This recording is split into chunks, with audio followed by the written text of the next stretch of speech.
best sports talk show by Intergalactic Illustrated for 12 light years in a row. I love you, D.A. I love your show. You are the best host on radio. You're the big daddy of them all, man. D.A. on CBS Sports Radio. 42 minutes past the hour. We come to you live from the O'Reilly Auto Parts Studios. So O'Reilly, better parts, better prices every day. And what does it mean when Geico says just 15 minutes could save you 15% or more on car insurance? It means you probably should have gone to geico.com 15 minutes ago. As I mentioned before, the Chicken Challenge comes your way a week from tomorrow night. And the best part about this is that we are also going to encourage you to do your own Chicken Challenge. I would encourage you to wait to see what the winning tally is on Thursday. We're either going to have total nuggets eaten, like 48 might win, right? And the other guys just bail out. I can't do it within the 15-minute time frame. Or they will eat all 50, and it'll be best time. And it'll be nuggets. And you can get nuggets from any fast food place. But also, I mean, if you just go to your grocer's freezer, grab like a bag of 100 nuggets or 50 nuggets or whatever, you can do it yourself. So dipping sauces are allowed at your preference. Mraz, Steve-O, Cool Kid James, all these guys are lined up a week from Thursday to do the Chicken Challenge, and the Hype Reel promotional tour begins. Great moments are born from great opportunity. You want to put me back in the competitive eating room? I want to put you back in the ring because you know what, Mraz? Show pony going out for the trot? Well, you're my guy, and we are the two from the overnights, and now we got all these new guys that think that they know what's going on. And don't respect the game. They don't respect where we came from. They don't respect our roots. They don't know. They don't know what our story was. Well, let's talk about something important. Put that coffee down. They're like the new gorillas at the Bronx Zoo that push out their chest and want to beat up the old gorilla. And I don't like that. I want them to respect the old gorilla. I mean, they're really trash-talking you. Don't you ever talk about me! And maybe this is what we need. Maybe I can put these guys in their place. I think there's a little magic left. I think you've shown that you're a champion before, but now you got young bucks and old writers, writing you off. Claw with our fingernails with that inch. Ward wants to take you down. That's very obvious. He's bragging about how much he eats. And Moralia, he always just says that he doesn't respect fat people. He does. He has a complex that needs to be solved. Forget about the crowds and remember what got you here. Stop bragging and boasting and swinging, your stuff around. I want you to man up and let's see what you got. Let's see if you're actually worthy of working on this show. Come after me! I'm a man! I'm 40! Whenever I did these challenges, you're right. I'm doing them in the middle of the night. My body's all screwed up. I've had a month to get healthy with my body. He takes a swig of vitamin water. Oh, and he's doing the Chumbo Nation gyration. Man, I think I could take back the competitive eating circle on the mothership. Mraz has officially won the 2013 Sudden Dog Overtime. You see, pal, that's who I am, and you're nothing. If you are going to work on this show and really be part of the fabric, get in the octagon with Mraz. Let the world see what you do in a finite amount of time.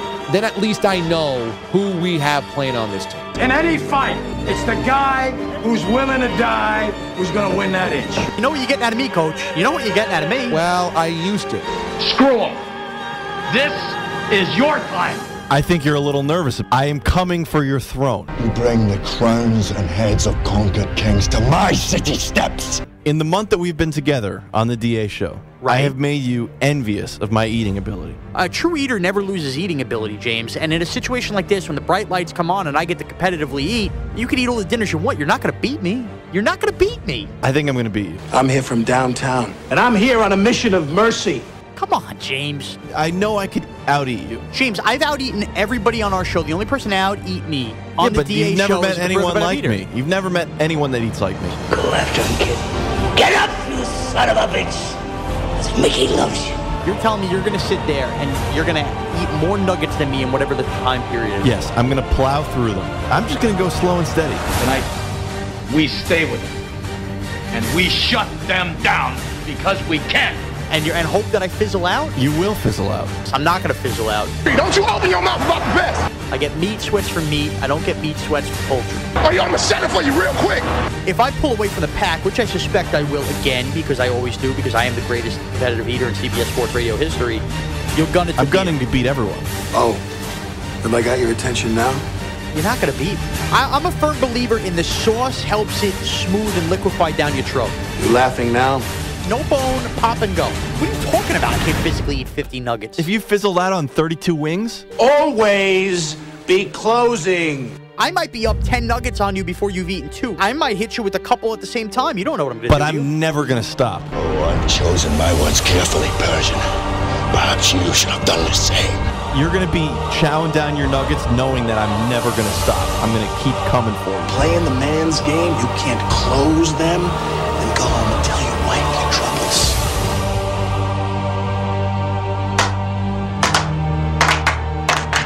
All right! Let's go!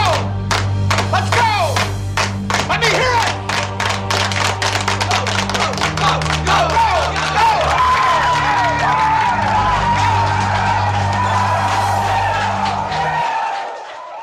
Chicken Challenge comes your way a week from Thursday, a week from tomorrow night here on the DA Show. It'll be broadcast live here on the show. In the middle of the show, we will also have this on video. We will post on YouTube the video of the carnage here inside the studio. 855-212-4CBS, 855-212-4227 on Twitter, DA on CBS.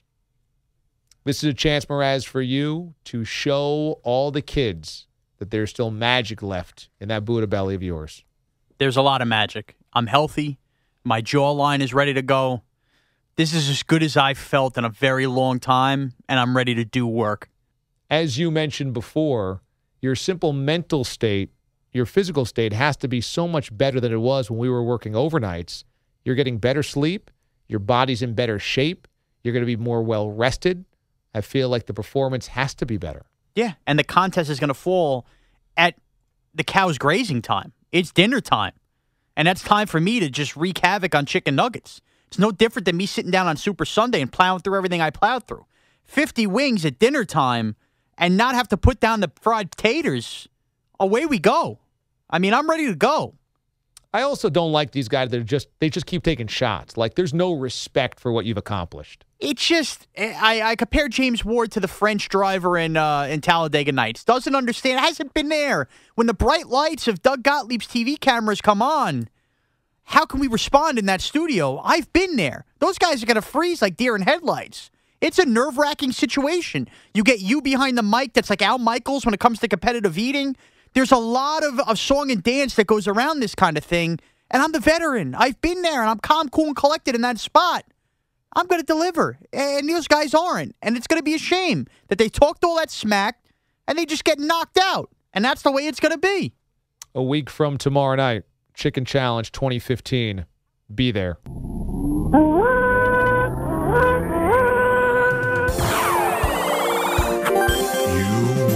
The big news of the night from the sports world outside of the Chicken Challenge is that Tiger Woods is taking an indefinite leave from golf. Now, it's kind of hazy how long he's going to be out because while the statement is, I'm going to leave golf indefinitely, he also said that he could be back in just a few weeks to play the Honda Classic.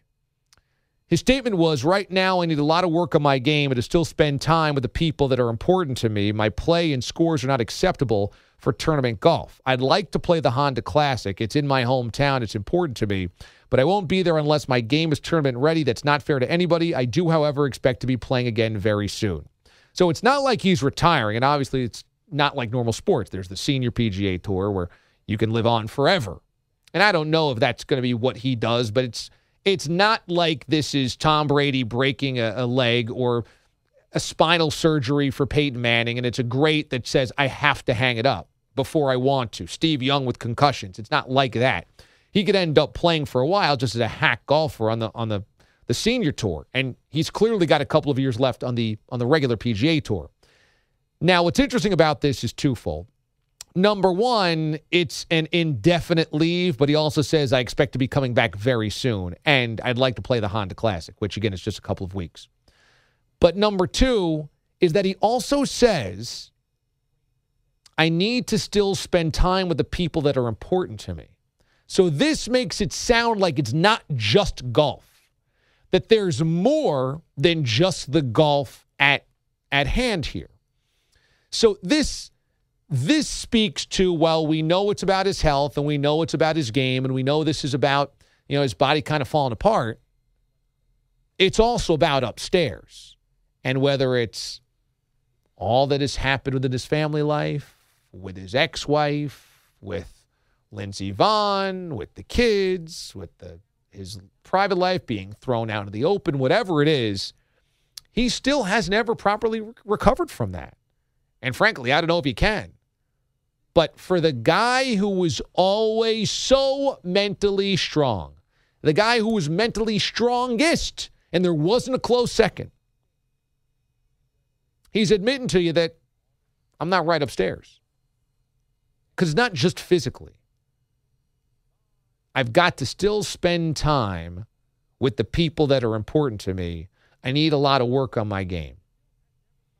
Could this be Tiger Woods back in the day, let's say 10 years ago, goes into the lab and is there every single minute of every single day, right? That there was no family life. That 10, 6, 7, 8 years ago, if he needed to tweak something, he was out there 24/7. I mean, he would sleep and then just go out and work. He was a robot.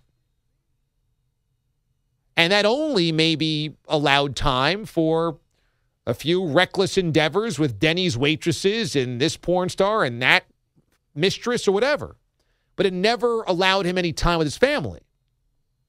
Maybe after all of this happened, he had to recommit to all of that and say, I can't let golf be the priority anymore. That life can't be number one. And in this case, he needs help on his swing and help on his game and help on all of it. But more than that, he can't just go back to where it was and say, I'm blocking everybody else out and I'm just playing golf. Because he made a different commitment. Maybe it's to Lindsey Vonn. Maybe it's to his ex-wife. Maybe it's to his kids. Maybe it's to his family, extended family. That I can't. That was what my old solution was. That's not my current solution. Kind of says it right there. I need a lot of work on my game, but I still need to spend time with the people that are important to me. I don't think that's his swing doctor. I don't think that's his caddy.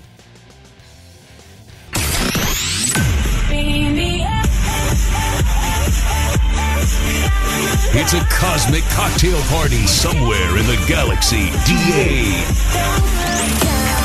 The mothership is right now hovering above your city.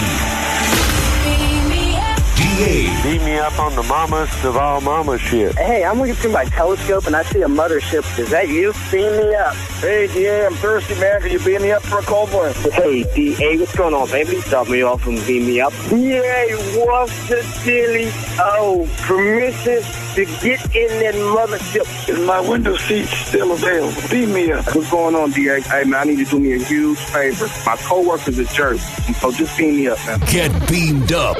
Everyone else has. It's DA on CBS Sports Radio.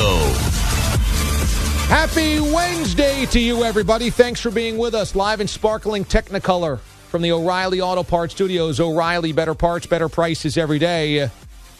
It's the DA Show on CBS Sports Radio. We are streaming as well at cbssportsradio.com and use the app. Download the free app on your tablet or your phone. CBS Sports, use it for scores, for news, personalized with your favorite teams, and one-touch streaming of the show. We are based here in New York City, and so coming to New York this weekend is the All-Star Weekend. They're going to split it between two venues. Barclays Center coming up on Saturday is going to have all of your challenges, your three-point challenge, your slam dunk contest, etc. And then on Sunday, we've got the All-Star Game at Madison Square Garden. If you've watched NBA TV, you've seen her. She's all over the place. One of the hosts of NBA Inside Stuff alongside Grant Hill. Kristen Ledlow joins us here in studio. Kristen, how are you? I'm well. I'm good. Thank you for having me, and I'm glad you know the schedule because I have no idea. There's a million things going on. Yeah. Now, you've done NBA All-Star Weekend before. I have, but we have not split it between two venues like this before. So we're kind of trying to be centrally located and keep half and half of everybody where they need to be all weekend long. Yeah, the good thing is, I would say Madison Square Garden to Barclays Center is like geographically, 5 miles. Although it's about 1,000 miles apart if you're trying to get there via train or trying to get there by car. I had no idea as far as actual mileage because everyone's just been kind of talking about giving ourselves a couple of hours to get between these. So I'd be better off just jogging, right? Grant wouldn't be. No. I would be. Yes, your knees are better than his. But barely, though. But it's true because, Madison Square Garden is in Midtown Manhattan, and trying to get off of the island of Manhattan is hell on earth because if you're going to try to you can try to take a tunnel. You can try to take a bridge. If you're driving, it's not going to be easy. If you're going to try to take the train, easier, but you never know. And so sometimes it is far quicker to jog to where you got to go, even if it's miles away. I'll keep that in mind. But the weather, though, I'm a Florida girl. I don't know about that. Oh, so you're not used to this? I got off the plane today and was told this was going to be the warmest day all weekend. It was 40 degrees today, which was balmy. And I was freezing. Yeah. I'm freezing now. Yeah, I mean, in the studio? It's not going to be a good weekend for you, Kristen. I'm not looking forward to any of it, to be honest. Not going to be a good weekend for you. But this is exciting because you're going to be front and center with all of this stuff. I thought you were just going to do some TV hosting stuff and tape some specials. You are actually partaking in some of this stuff. This is so cool. Yeah, I'm excited. I'm playing at MSG, which is crazy. I started playing basketball when I was 8 years old, and that's one of those, that is the biggest stage when it comes to the game of basketball, it's right?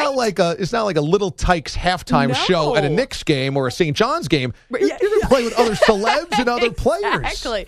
Yeah, I am really excited about that. So I believe that Spike Lee is my coach. Okay. And I don't know for sure how the rosters are split up yet. I don't know who's going to be on my team and who I'm going to be up against. I know for sure, though, that I will be up against Kevin Hart, and I have been preparing specifically for Kevin. Well, you just got to shoot jumpers over him all day long. Was he 5'4"? He comes up about to my shoulder. I was going to say, he's about 5'4", 5'5", right? Yeah, people ask all the time because we've hosted a handful of things together, and so you see photos of us, and people ask, well, how high were your heels? Or I was wearing flats. Yeah, they were. Always. That was just... Always wearing flats. Yeah.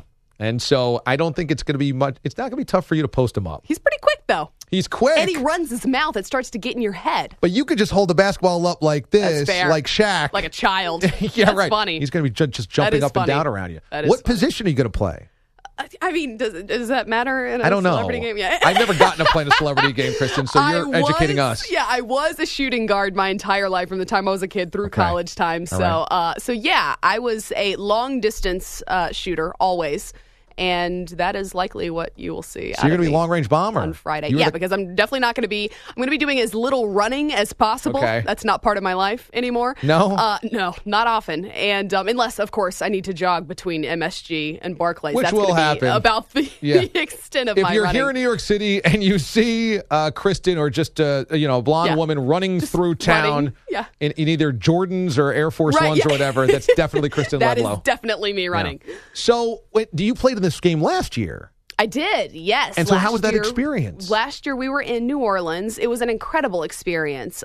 Just getting to meet everybody because from the time you get there, you all arrive at the same hotel and then get on a bus together. So it's like, wow, I'm sitting on a bus next to Snoop Dogg on my way to playing a basketball game. That's a new thing. Yeah, right. And then had my favorite lady friend, whom I call my supermodel soul sister, Erin Heatherton, who at the time was modeling for Victoria's Secret, now a Sports Illustrated swimsuit model. She and I hung out all day. Not a bad career arc for her. Right, yeah, not bad at all.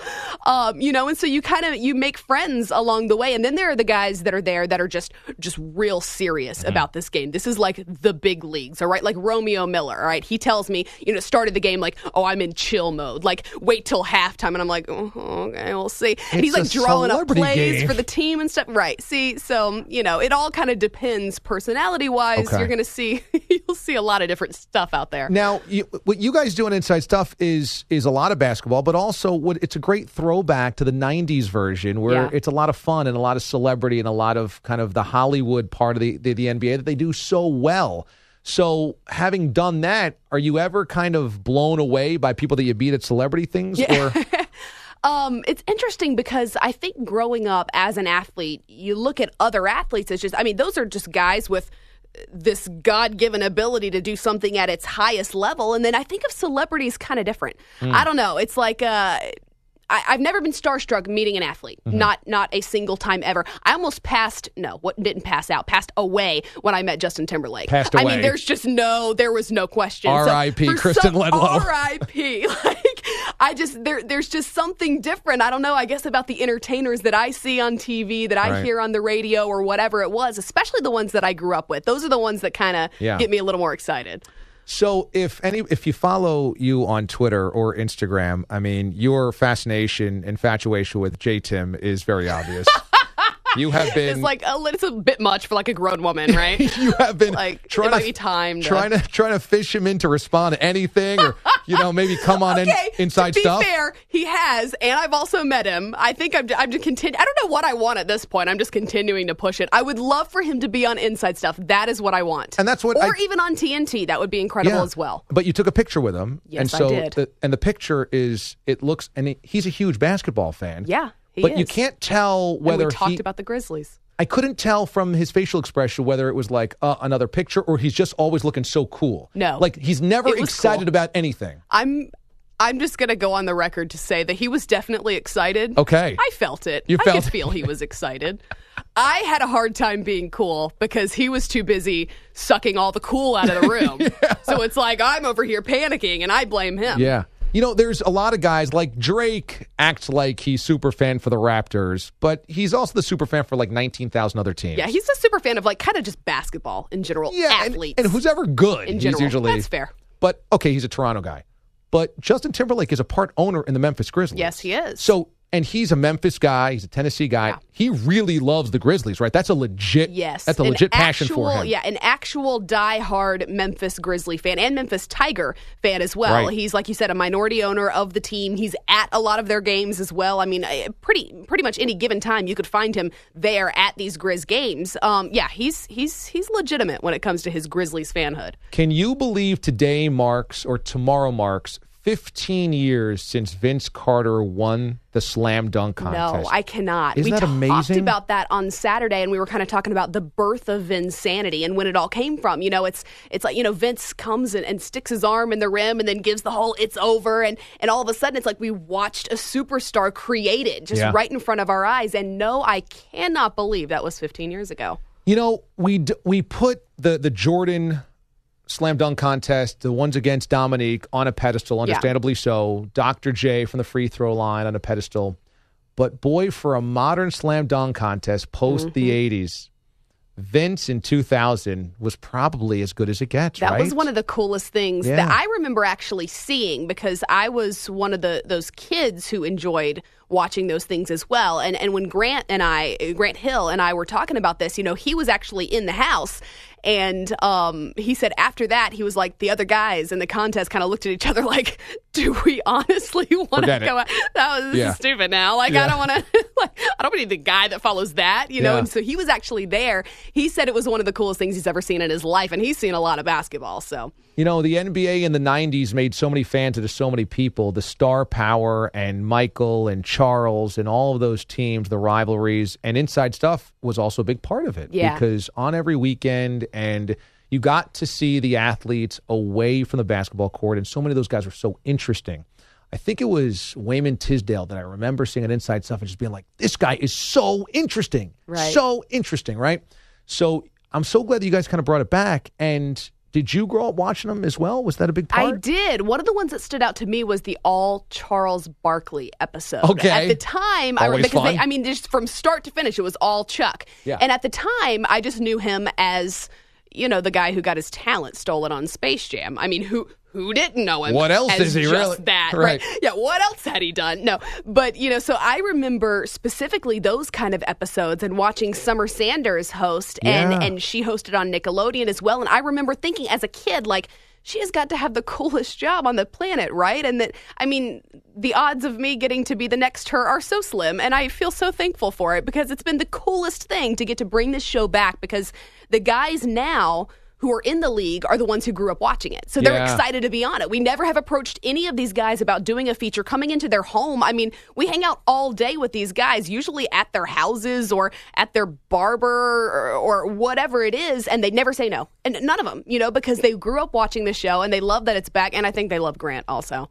Hard not to. It's tough not to. Grant is such a likable dude. I don't, personally. You can't stand him, I'm trying obviously. to get more people on board, but no one seems to want to join me. You guys have actually done a few musical interludes together on the piano. A handful of Are musical you a decent interludes. pianist? No. Keyboardist?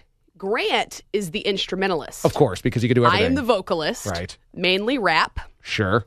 Rarely freestyle. Okay. Most likely Iggy/Nicki Minaj.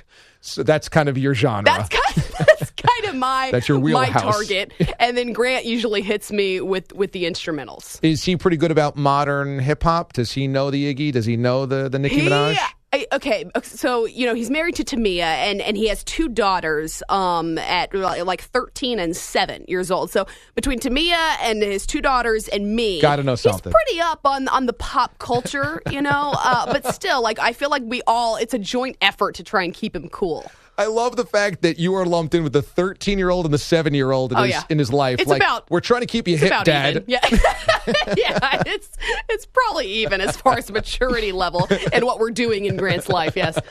So when you're going to be playing in the celebrity game, that's going to be on NBA TV or TNT? The celebrity game will be on ESPN. Oh, okay. Yes. On ESPN. Mm-hmm. Okay, and then you're doing other stuff for TNT, you said, this weekend? TNT will be, it's regular TNT Thursday night, except it's going to be a huge production. Tomorrow night?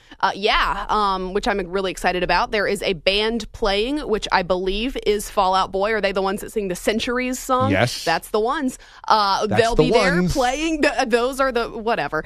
And then we're doing Inside Stuff from here as well, which is always on NBA TV. I thought you were hip. Are you going to call them the Fall Out Boys next? Well, I mean, individually, isn't that what they would be? Yeah, they are a collection of Fall Out Boys. Correct. Right. So Fallout Boy, but each one would be a Fallout Boy. Right. I mean, if you want to break it down. Kristen Ledlow joins us from NBA TV and Inside Stuff. When we come back, 10 questions with Kristen Ledlow in studio, getting ready for NBA All-Star Weekend here in New York City. This is DA Show on CBS Sports Radio.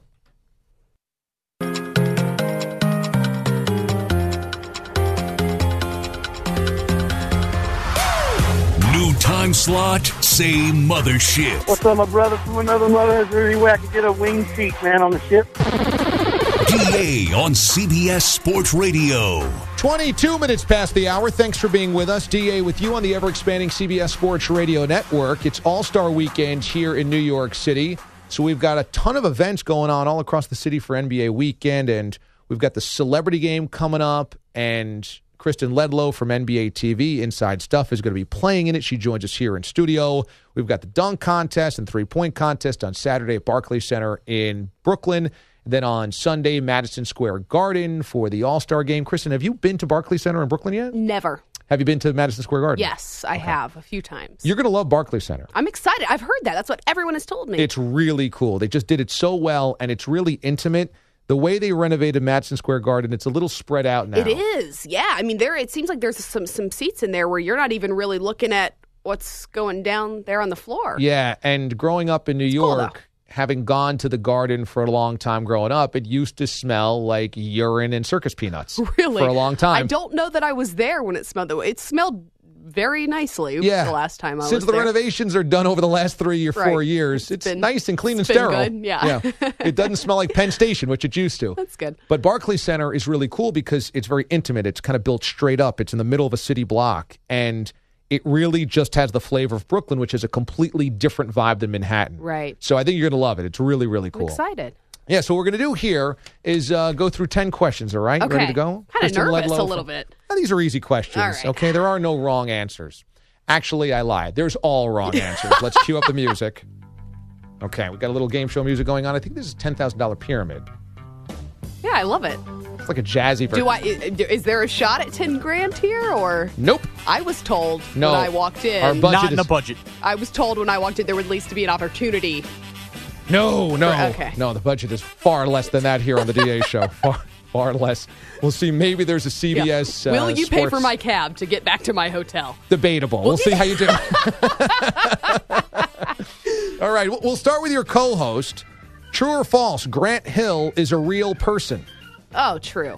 I mean, just as genuine and classy and kind a person, every single thing that you've ever heard good about that guy is true. And I spend more time with him than probably anybody else in my life. It's all true. The answer we were looking for was false because there's no way he could be a real guy. He's awesome at basketball. He's educated. He's classy. He knows how to play like the piano. Yeah. How can that all be one person? My mom tells him all the time. She's like, my one regret in this life is that your parents did not have a younger brother for my daughter. Like, what is going on here? The guy is good at everything, and it kind of makes me hate him a lot. That's exactly right. Okay, next question. Better Space Jam cameo, Bill Murray or Newman from Seinfeld? Oh, I got to go with Bill Murray. He had a real, pretty big role, as well. Got to go with Bill. The answer we were looking for was Newman from Seinfeld. How do you guys have prepared answers?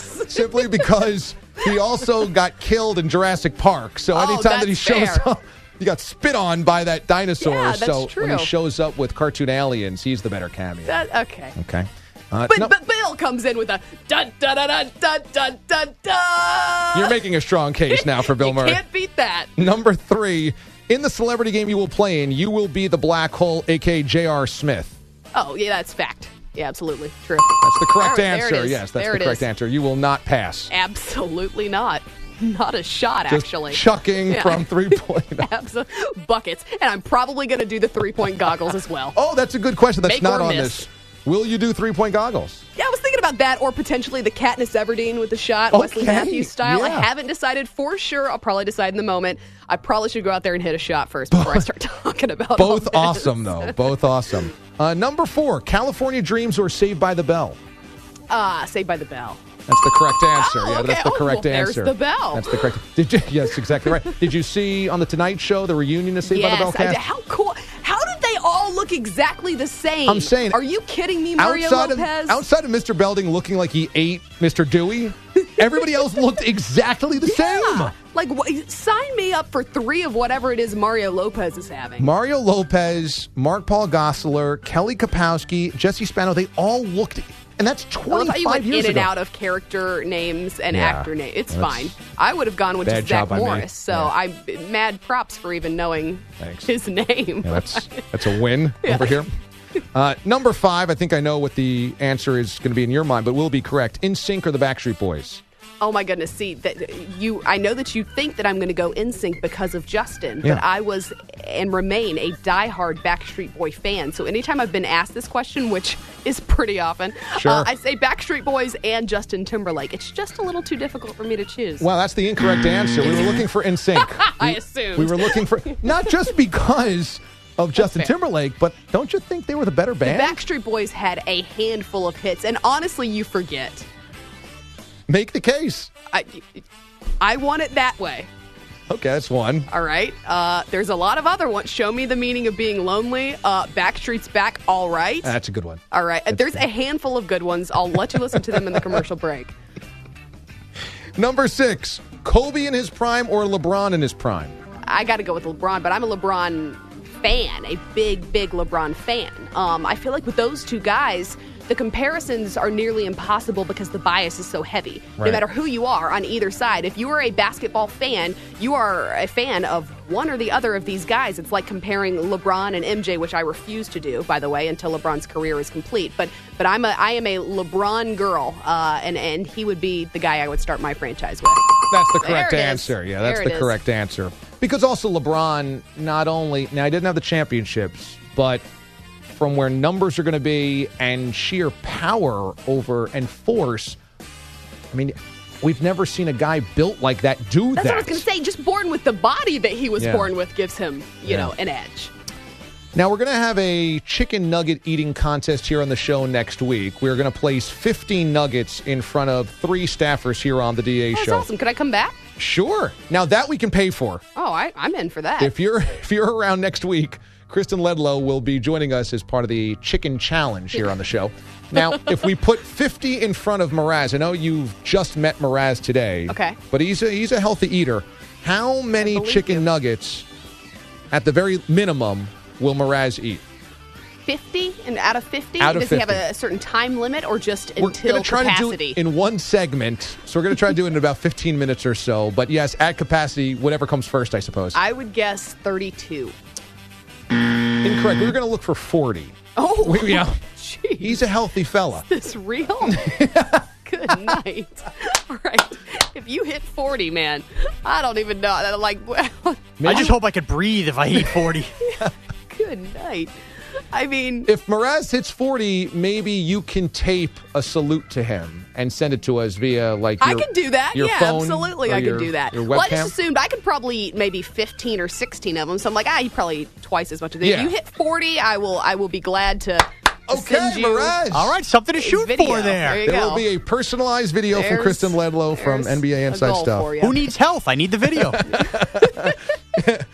Number 8, Atlanta rapper, the best, T.I. or 2 Chainz? Okay, that's tough.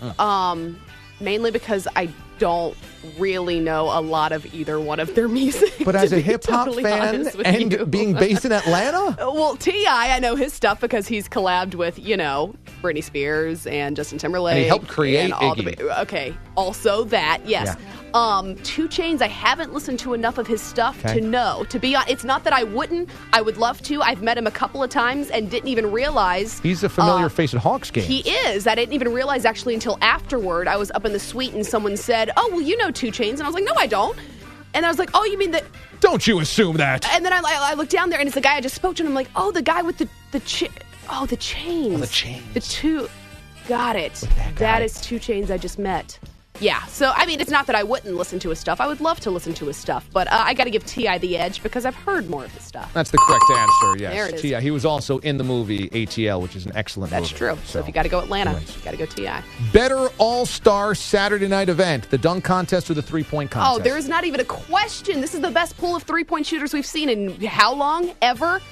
I mean, I would pay money just to watch Steph Curry and Klay Thompson shoot threes against each other. But then you also want to throw in Kyle Korver, and you want to throw in the last 2 champions in Kyrie Irving and Marco Bellinelli. That, to me, should be the headline of All-Star Weekend. The incorrect answer. All right, you guys are stupid. But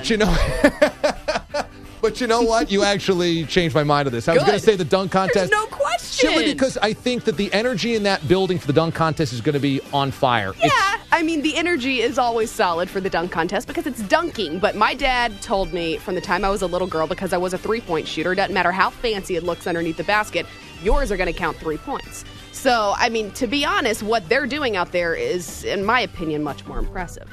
You've switched me on this. Let's give her a correct answer Give me a on thing. that. There it is. Yeah, no, that's the better answer. I know. That's the better answer. It is.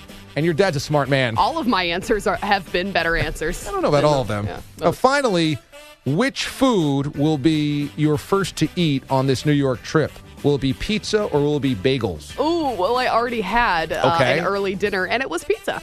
That's the correct answer. There That's the correct answer. Yes, we knew that was going to be the answer. How was the slice? Oh my goodness, slices. Slice. I am a pizza connoisseur. I prefer to think of myself. Is that right? Oh my goodness. A lot goodness. of good pizza in Atlanta. I would, if I had to eat pizza for every single meal, all 3 meals, all week long, I mean, you wouldn't even have to pay me. I'd just be like, all right, I'll do that. All right, so bonus question, the New York slice or the Chicago deep dish? I like them both a lot. I've spent more time in New York with the thin slice, so I'd probably give it the edge. That's the correct answer. I figured it would that's be, definitely the correct answer. Our surroundings. Yeah. Well, the deep dish is amazing in Chicago. It really is. The issue, though, is if you want to just with a fork. Yeah, which I'm totally cool with. But I mean, you can walk into any corner parlor here in New York City and get one of the best slices you ever had. So That's it's just true. It's hard. I legitimately walked that. into a corner parlor and had dinner, and it was one of the best pieces I've ever had. Any toppings? No, it was like one of those what are they called? Margarita pizzas with like it was a little bit fancy. Okay. It was delicious. I'll see you fancy now. Yeah, it was delicious. Okay. Yeah, sure. All right, you want me to sing fancy? Because I'll go there. You probably want to go to break. Kristen Ledlow joining us here on the DA Show. Follow her on Twitter at Kristen Ledlow. Also, check out NBA Inside Stuff on NBA TV. She's the co-host there with Grant Hill. And let everybody know again what you're going to be partaking in this weekend so they can watch for you on TV. Yes, thank you. I'll be playing in the Sprint Celebrity Game on Friday night on ESPN. And then watch our guys on Inside the NBA, TNT, tomorrow night. And then Grant Hill and I will be taping, as usual, Inside Stuff, which will be on NBA TV. That's every Saturday, but this Saturday it is at 1 p.m. Eastern. Oh, very cool. Okay, Inside Stuff, Saturday, NBA TV, 1 Eastern. That's right. And then Friday night, watch you in the Celebrity Game. Yeah. And then Inside the NBA is going to be all weekend. And, boy, the boys over at TNT always do a tremendous job. They do. And we were just talking about it in the break that, it's quirky, it's fun because it's Charles and Shaq and Kenny and Ernie, but it's really smart as well. And it really is. If you're an NBA fan, that's as good as it gets. And it is. I think if you're an NBA fan, you feel lucky to have that because, frankly, the other sports don't have it. The chuckle huts that are the NFL pregame shows are so silly, and the NBA, Inside the NBA, is good content, and they're also having fun, and that's very rare. It's great content from the time that the camera turns on until the time that it turns off. It's basically just a quick glance into what's going on in our offices just all day, every day anyway. Yeah. People ask me all the time, is that for real? Are those guys really for real? Yeah. And I can tell you, because every single one of them I would consider like a big brother to me. They are like that all the time, around the clock. It's all real. It's all genuine. It's their personality. It's their opinions. And I think that's why people love it. That's why people gravitate toward it, because even though they are, they have played the game at such a high level for so many years, they're still big basketball fans. And I think that's why fans relate to them. Yeah, I totally agree. And I think that Inside Stuff also, not just because you're here, I've said this on the air before, I really love that you guys rebooted it because I loved it back in the day. And the NBA has really approachable stars. These guys, I agree. They have really cool personalities. I agree. And they usually like to have fun. I mean, not everybody, but usually. No, I still can't believe that they pay me actual money to do that. Like my actual job is to just hang out with these guys who play in the league all day and go play arcade games or hang out on their house, or whatever it is. It is the coolest. I mean, I couldn't ask for just a better. Try not to screw it up. Gig.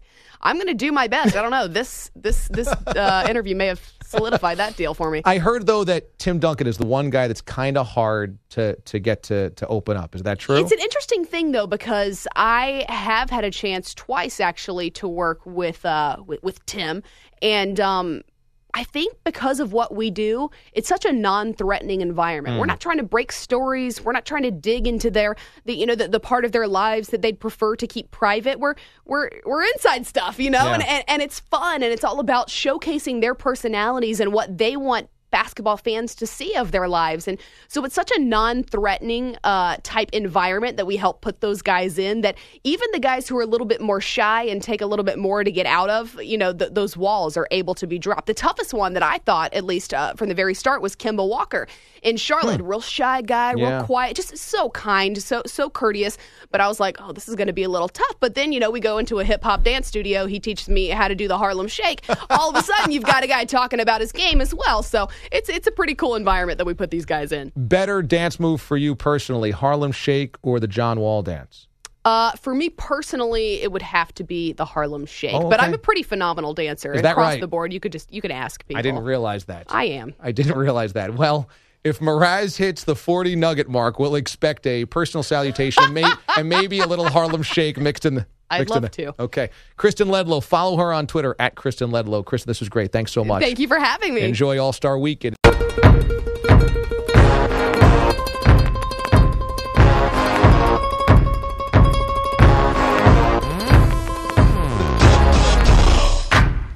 New time slot. Same hijinks. Feeling good and doing well, DA. We get permission to kick off the primetime 4-hour intergalactic swag party. DA on CBS Sports Radio.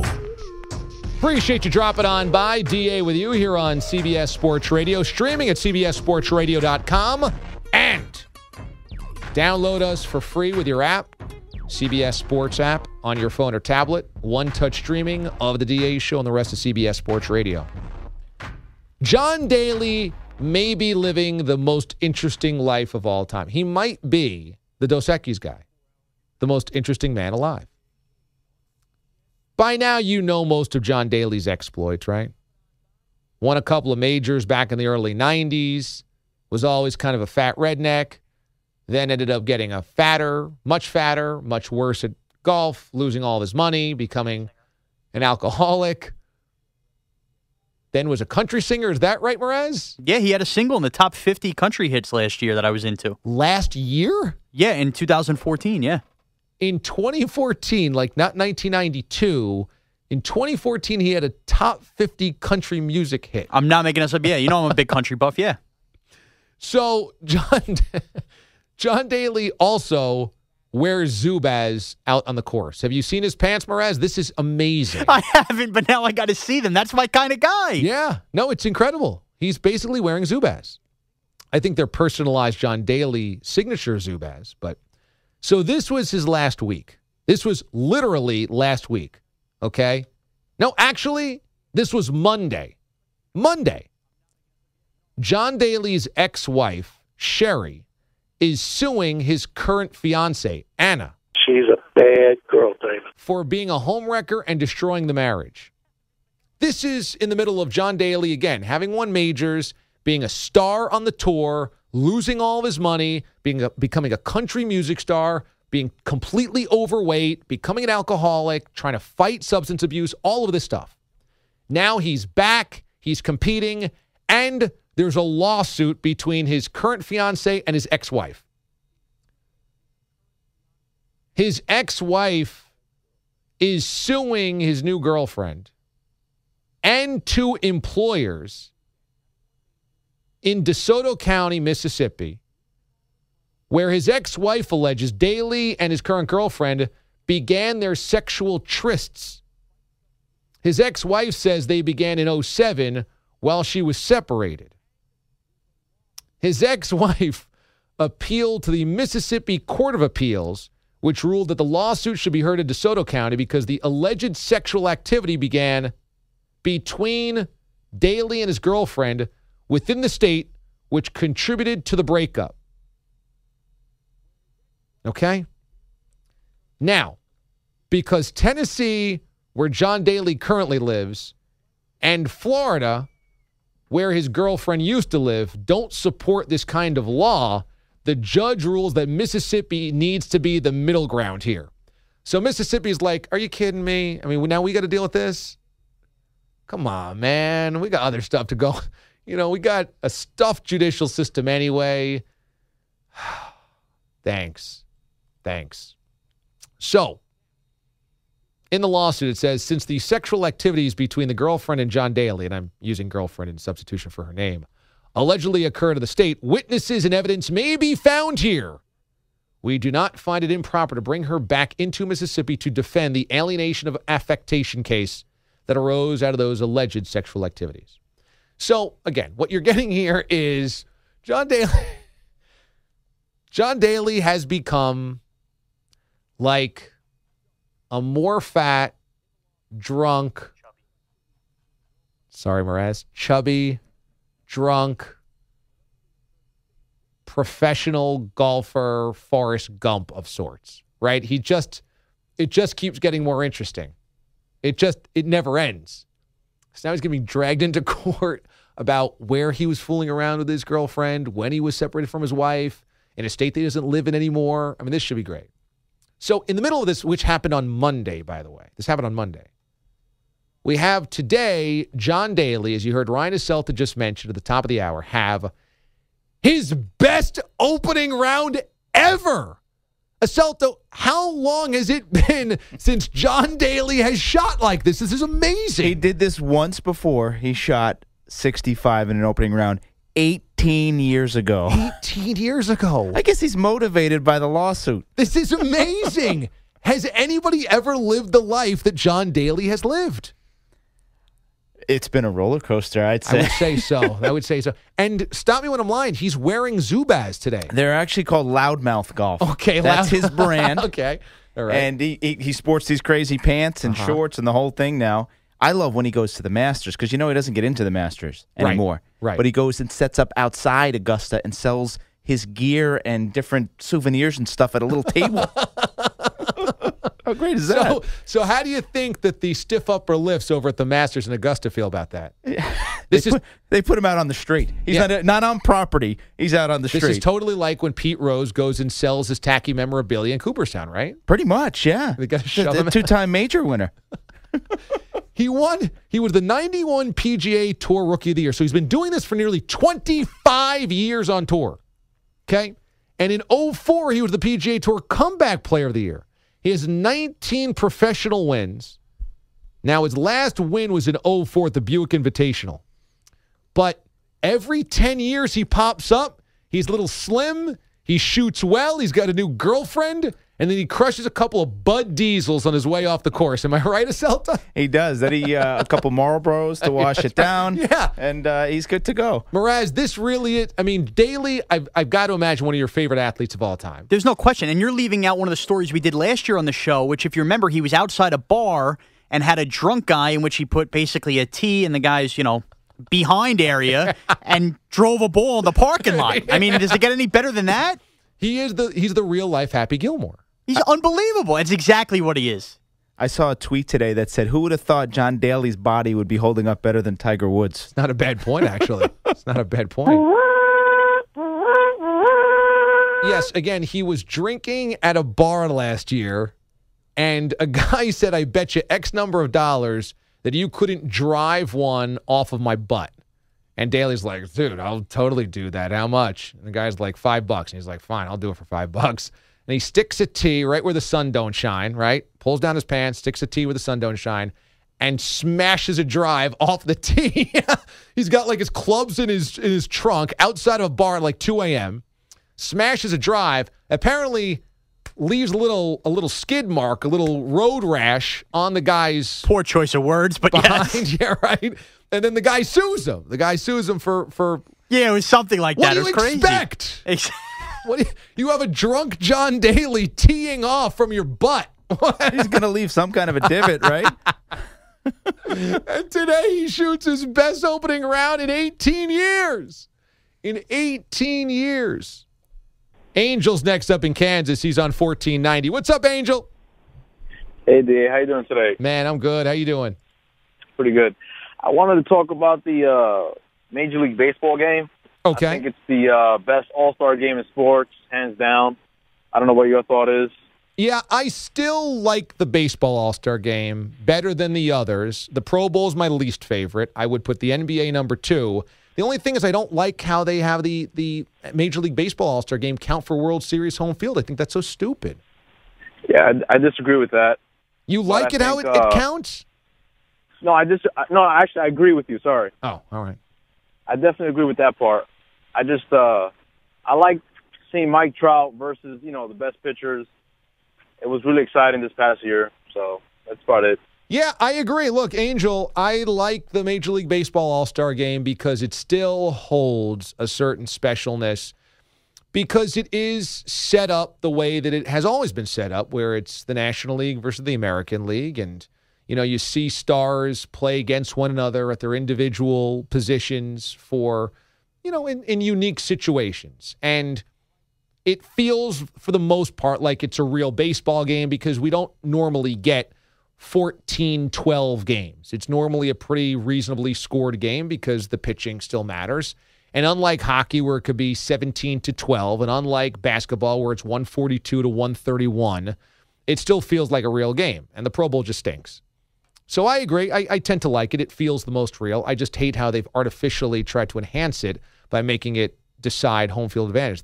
This time it counts, I think, is so stupid. Johnny's in Mississippi on 103.1. What's up, John? Nothing much, DA. Listen, I just want to call and say that, alright, I'm sorry, I'm younger than I sound, but I've been listening to y'all's radio station. I just want to say you guys are awesome. Well, thank you very much, man. Thanks, John.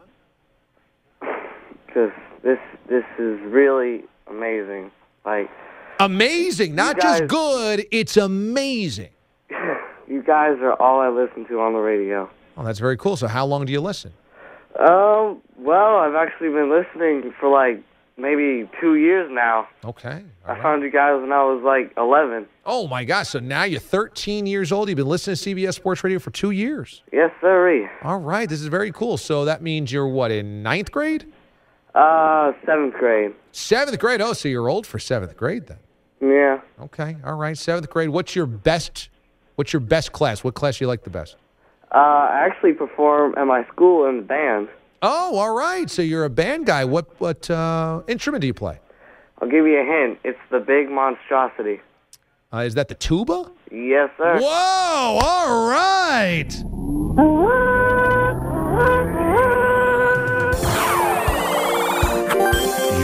win. So Johnny in Mississippi is rocking the tuba in 7th grade. Mm-hmm. All right. What's the name of the band? It's the Pearl River Blue Brigade. All right, Pearl River Blue Brigade. And what's your best song that you guys do? What's the best performance? From my experience, yes. I'd say the best song I've ever played has to be Flash Flood. Ooh, Flash Flood. Okay, so 2 years you've been listening to CBS Sports Radio. You're locked in. We love it. You're all over the network. We love this. And how long have you played the tuba for? I've played the tuba ever since I got to 6th grade. Oh, my now, gosh. I'm going to get a little music here. I could not play a single note by the time I got a hold of a tuba, but literally by 2 months, I was playing like the high schoolers. Oh, my. So you are like a tuba prodigy. Yeah. In fact, Flash Flood was actually an 8th grade song, but I got to play it because I was so good. So you just picked up the tuba and it was love at first sight. What drew you to the tuba? Well, at first I was actually being a saxophone player because, you know, they have all that mojo and they can move their fingers really fast. But question. Chicks dig it. There was a band director who really caught my attention. His name was Mr. Steve Kershaw. I hope he's listening tonight. Hope he is too. And he said he needed a tuba player, and he said I was perfect for it. At first I was skeptical, but I just put my mind to it, and here I am. This is great. Is the tuba bigger than you? I mean, those things are huge. Well, I'm actually like 6'5". Whoa, 6'5" in 7th grade? Yeah, I'm a big monstrosity myself. I guess so, man.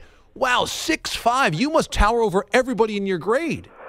Yeah, I do, most definitely. And you just crush the tuba. You're just carrying it everywhere on the bus, at home, to school, whatever. Well, yeah, I guess you could say that. That is awesome. Wow. And so you're just absolutely demolishing the tuba. You're dominating as a prodigy. They love you at the band. I mean, life is good for you. Yeah, but every good life has a bad side to it. Oh, no. What's yours? There's actually this rival high school tuba player. Oh, no. No! There, you have an arch enemy already as a 7th grade tuba player? Yep. What's his name? His name is Mr. Brandon Murray. Oh, no. So Brandon is your arch nemesis. He's your alter ego at the enemy school with the tubas. Yep, and even though him and I have these battles, I couldn't have learned the tuba as fast as I did without him. So the competition made you better. Yep. Wow. This sounds like a 30 for 30. Well, are you practicing the tuba tonight? I already practiced for like an hour. Oh, so you practice now. You're just listening to us, chilling back, relaxing. Yep, I practice every morning as soon as I get to school, every afternoon as soon as school ends, and every night for an hour. This is amazing. So, all right, do me a favor. When's your next performance? My next performance is the first day of May. First day of May. Okay. What I need from you is, let's see, it's almost mid-February. Give me an update at the beginning of March, okay? I need to know where you guys are at for the performance, what songs you guys are going to perform. Well, I want to hear the lead up until May, and then I need to have a breakdown of how you guys did, obviously, and how the competition is, how this Brandon kid's doing. All right? All righty, but that's kind of hard because even though I'm advanced, the rest of the band is still at their own level. Well, look, you've got to be Peyton Manning here. You've got to elevate the offense. You've got to teach these guys and the rest of your band where excellence is. You are reaching excellence. You've got to be the leader here. You've got to be Tom Brady. You've got to raise the level of the rest of these guys. Oh, thank you for reminding me. Also, this is good and bad. I actually thought about playing football for my team. Well, you're 6'5", so I'm sure that the coaches are dying to have you on. But I got to let you go because I'm up against a break. But, Johnny, I need you to let me know, give me updates on how you guys are doing, all right? No problem. All right, buddy. You be well. I will. Okay. Good job. Praise to the DA show. Well, guys, look, we've talked about the great rivalries of all time, okay? Steelers, Cowboys. Yankees, Red Sox? Yankees, Red Sox. Lakers, Celtics. Johnny Brendan. When you think about some of the greats of all time, Magic Bird. Really, the Magic Bird of Mississippi 7th grade tuba playing is Johnny Brendan. Brendan Johnny, back and forth. And just like Larry was pushed by Magic, Magic pushed to greatness by Larry. Just like Brady Manning, Brady pushing Peyton, Peyton pushing Brady.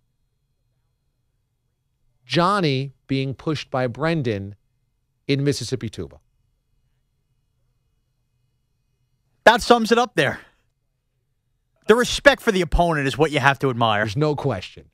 And there's no way Johnny was going to get there without being pushed by Brendan. Listen, you got to be motivated. You got to be motivated. Just like Steve Morelli and James Ward, they motivate each other. There's a bit of a rivalry. In the tuba-playing nation of Mississippi, there's a rivalry that pushes each other, and it's respect. Chamberlain Russell. Everett Navratilova. Pedro Zimmer. Johnny Brendan. Tubas. 7th grade. The Mississippi tuba scene has never seen anything like this. The Mississippi JV junior high tuba scene has never seen a rivalry like this. I'll tell you that much right now. It's a blood sport.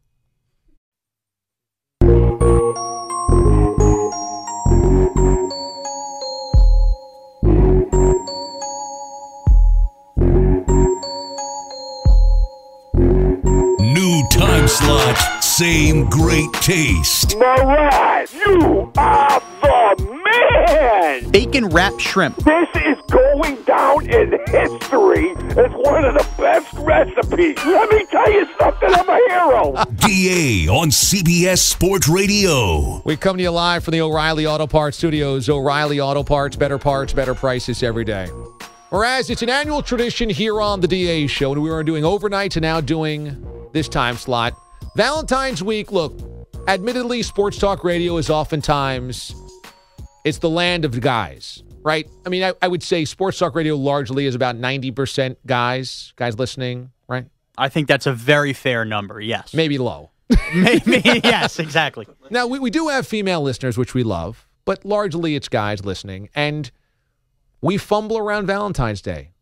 If you're single, if you're just met a girl, if you've been in a relationship for a long time, if you're married, no matter what, we all fumble around Valentine's Day not knowing what's proper or not, right? There's no question. It's inevitable. You're going to make a mistake. There's no way not to make a mistake, I feel like. Like you've dated and now married Danielle. You guys have been together for, 7 years?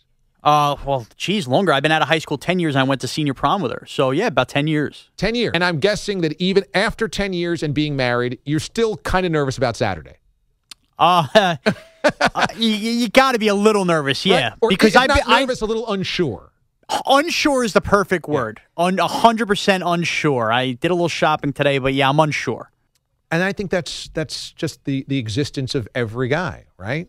Ryan Aselta joins us here, and I'm going to toss him in an update in the middle of the segment here. Go right to it again. Aselta, you're married. I am. You got kids. Married and kids. How long have you known your wife?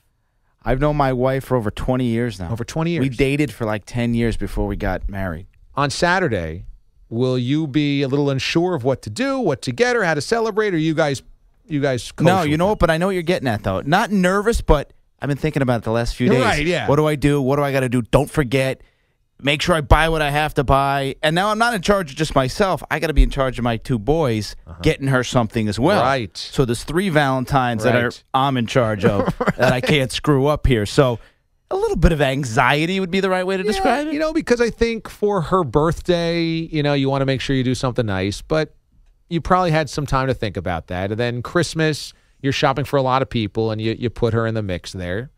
But for Valentine's Day, it's just about her, and it usually sneaks up on people. It creeps up really quick, and all of a sudden you're like, oh, man. Oh, crap. I got to get this right. Oh, crap. So we wanted to bring in somebody that could help us out here, and we reached out to a self-proclaimed relationship therapist and the Love Doctor. Love Doctor NYC to be official on Twitter. Elizabeth Mandel joins us here in the studio. Elizabeth, how are you? Hi, I'm great. Man, how are you? I'm great. It's so good to have you here on the show. How's everything going? Everything's great. Yeah? Everything is great? Yes. Are you sure everything is great? Everything's really great. Okay, everything's really great. Everything's really wonderful.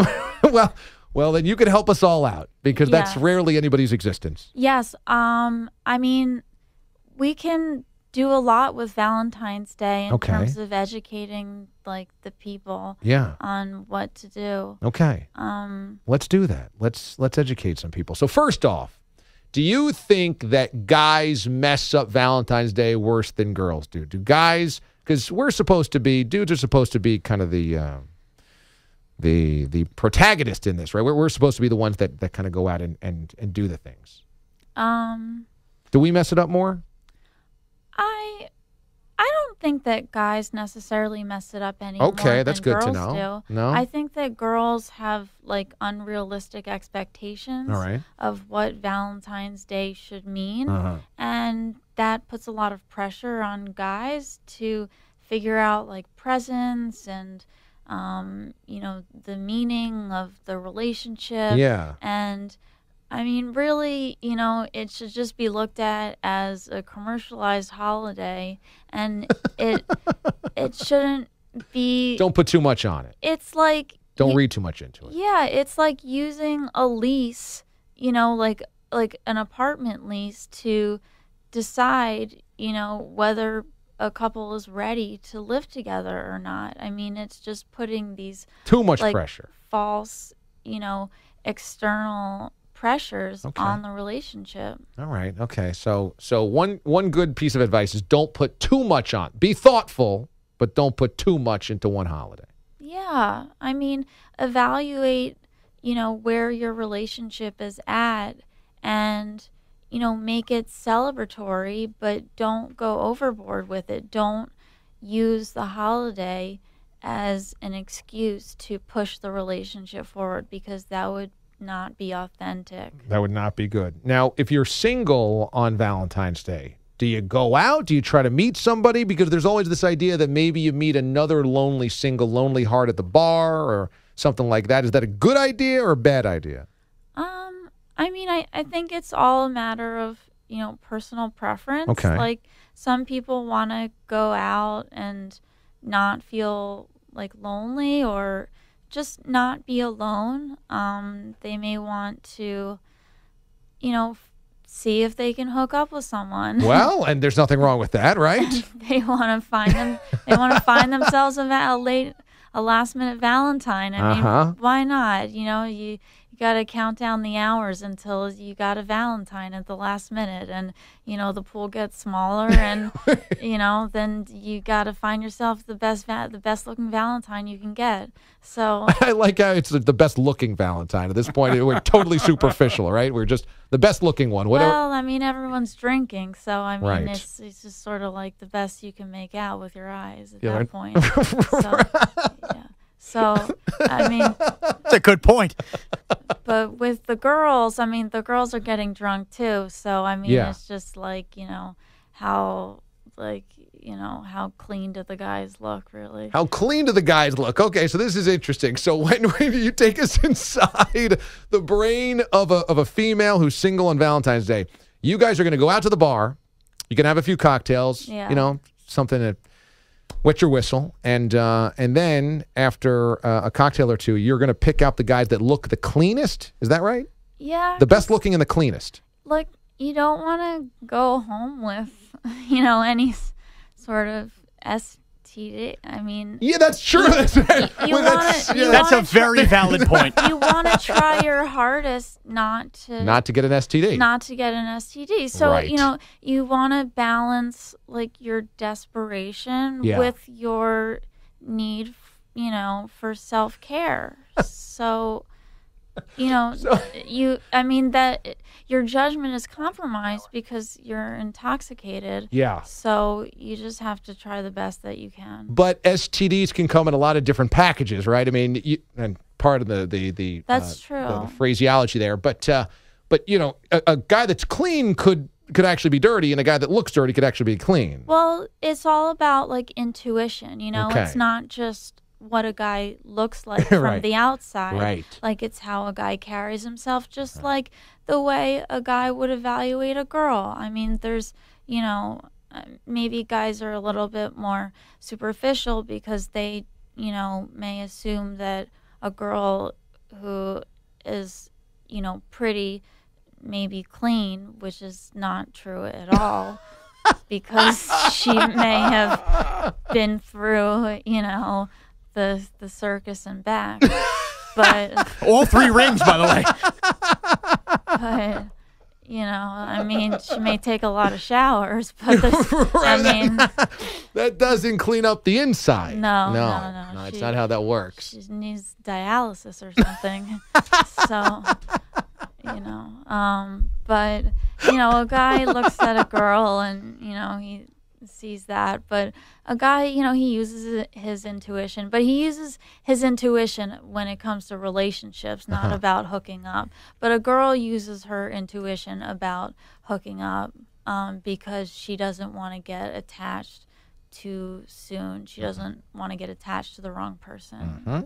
Relationship therapist Elizabeth Mandel, Love Doctor NYC, joins us here in studio getting ready for Valentine's Day. So from a standpoint of your clients come to you, they want advice, they tell you stories. Is Valentine's Day a good day for relationships to come together, or can it be a bad day because there's kind of naughtiness that could happen in the middle of it, and that kind of makes everything go kablooey? I mean, it depends what type of naughtiness you're talking about. Well, I would say like going outside the relationship. Like swinging? Wasn't exactly what I was thinking, but I mean, there are couples that swing. Sure, no, I realize that's a thing. Is Valentine's Day a good day to swing? Maybe. Okay. I mean, no better than any other though.